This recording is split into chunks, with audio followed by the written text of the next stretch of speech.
Kita ketemu lagi kali ini dengan contoh penggunaan persamaan Bernoulli yang lainnya. Misalnya kita punya sistem seperti ini. Kita punya sistem sebuah tangki besar. Mungkin tangki ini tangki buat menyimpan air atau bisa buat menyimpan bensin tergantung fluidanya.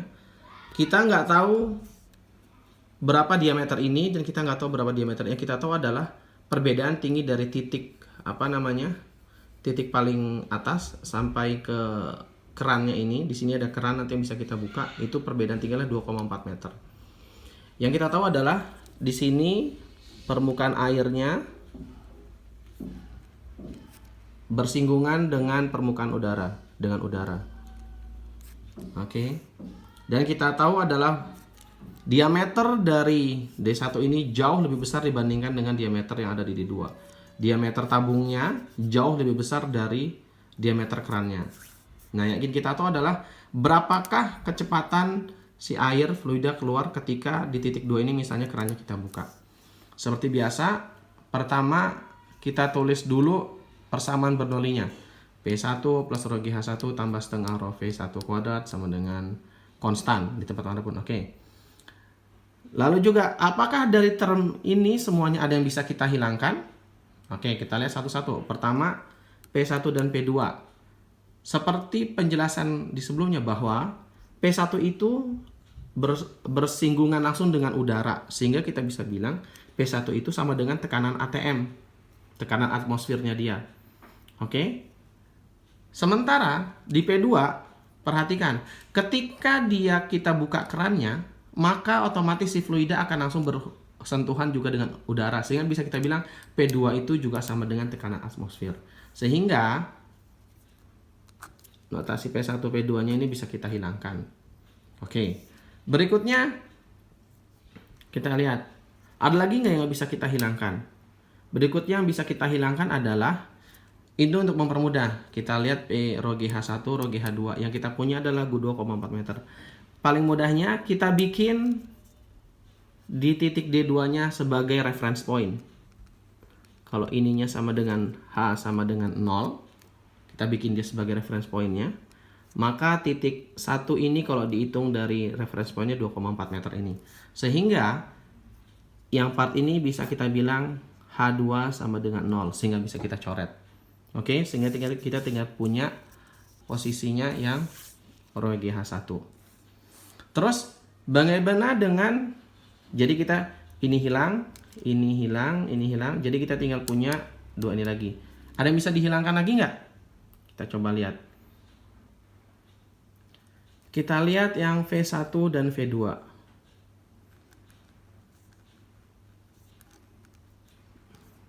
Kecepatan di titik 1 dan titik 2. Karena saking, sekarang kita lihat di sini.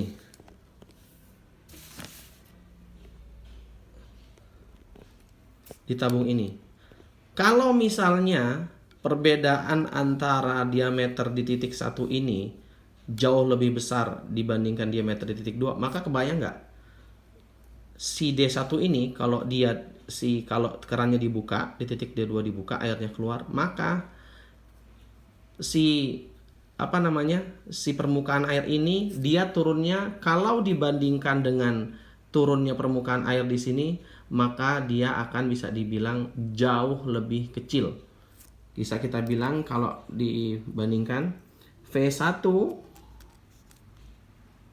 kecepatan V1 turun permukaan airnya itu jauh lebih kecil dibandingkan dengan kecepatan si air keluar dari keran. Sampai sini ngikutin ya. Sehingga bisa kita bilang V1 kalau dibandingkan dengan V2 sama dengan 0.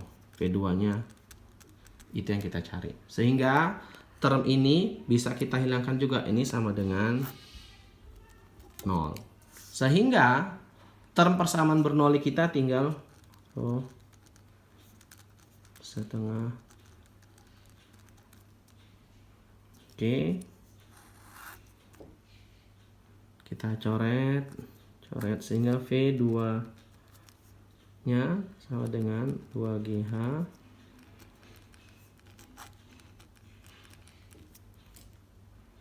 Oke. Ini disebutnya kecepatan terminal.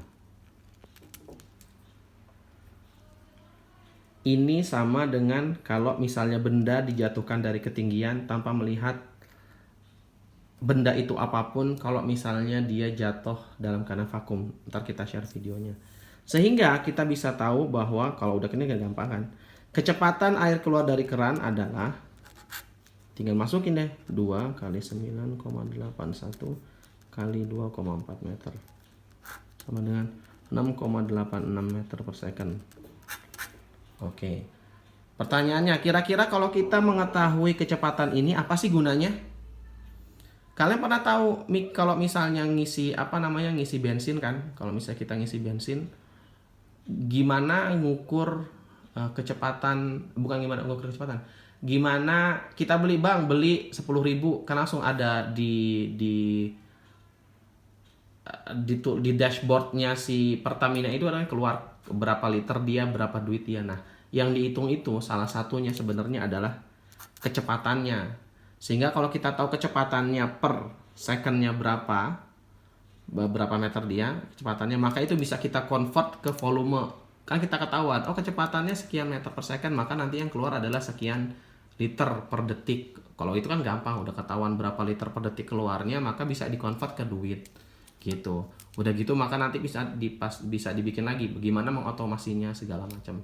Ini salah satu prinsip penggunaan persamaan Bernoulli disederhanakan di dunia real.